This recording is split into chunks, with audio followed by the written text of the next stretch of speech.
As our next guest puts it, the austerity of House Democrats and Republicans when it comes to a stimulus package is literally killing Americans. Joining us now to discuss how our leaders are failing us in a time of unprecedented crisis and to weigh in on if anything will change under a Biden administration is former senior advisor to the Bernie Sanders campaign and founder of the Daily Poster and editor-at-large of Jacobin, David Sirota. Great to see you, David. Good to see you, David.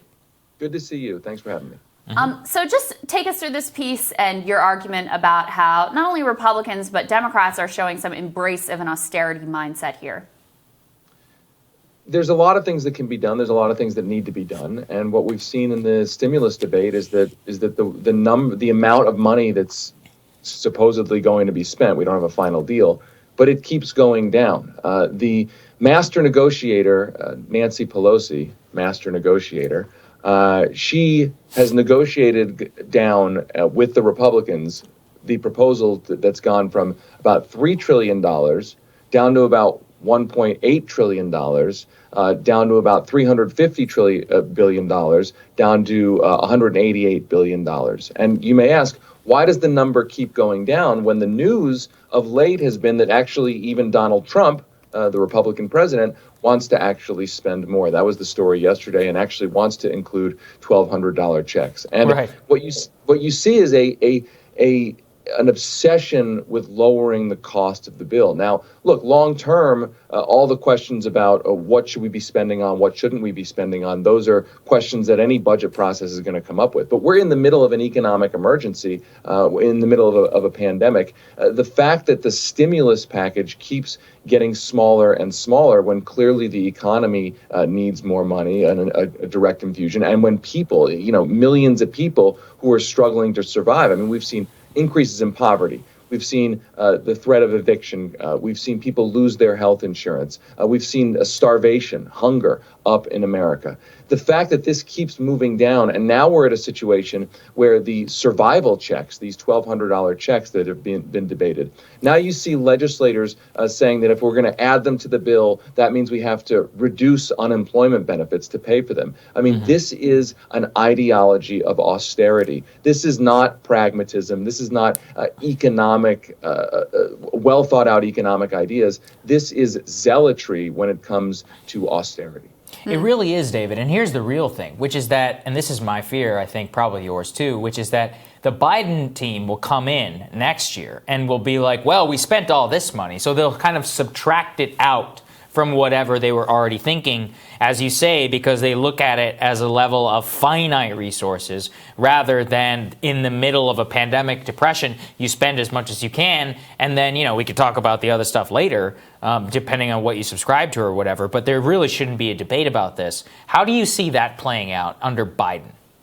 Well, he is somebody who has obsessed over balanced budgets, cutting Social Security, and so-called entitlements, a kind of pejorative term, by the way, to describe Social Security and Medicare. He has been somebody, as we've talked about, he has been somebody who has pushed those kinds of cuts and pushed that kind of austerity, and he has appointed a number of people who have also talked about that. I mean, we talked about how, for instance, his White House budget director nominee, Neera Tanden, has at times pushed Social Security cuts. His top aide at one point during the campaign said that the Biden administration may not be able to fulfill its promises of investment because of deficits.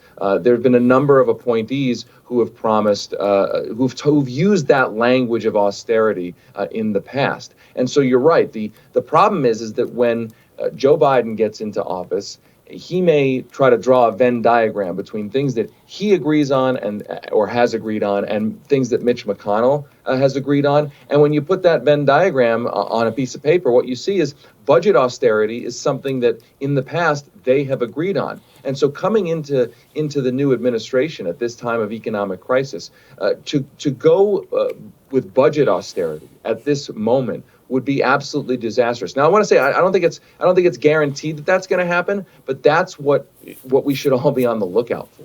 Yeah, well, and to add one other piece of the mix that I've been dying to ask you about, David, we had this whole thing unfold this week where first we heard from Joe Biden that, these 7 Republicans or so reached out to me and said, we're totally going to work with you. Just give us 6 months. Okay, of course, we all know the first 6 months of a presidency are the time when you get something done. The first 100 days specifically are sort of famously when you have the most momentum, the most political leverage.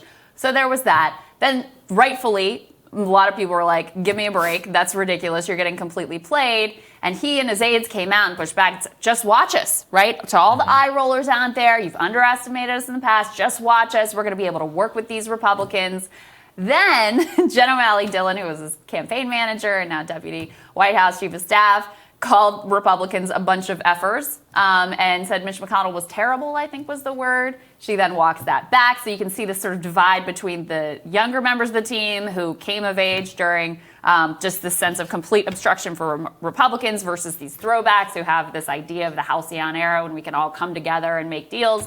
What did you make of this whole drama that unfolded this week on that front?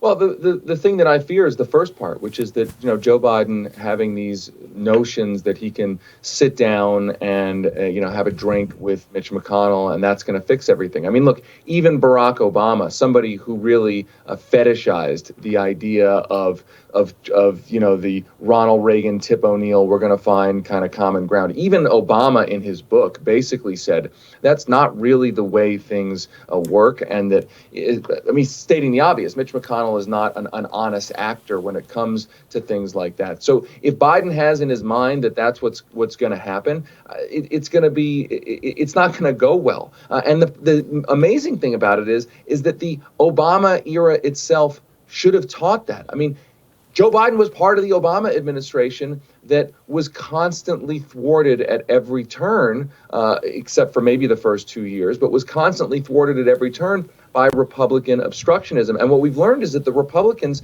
will not be consistent. I mean, there was a headline, it was in The Hill, that said something like Republicans are now ready to decide that deficits are important essentially now that Biden is going to be president, right? The idea that the opposition is going to be a loyal or honest or principled opposition, the Republicans have taught us they won't be. So the idea that Biden is relying on that, it's mind-boggling. It's just not reality.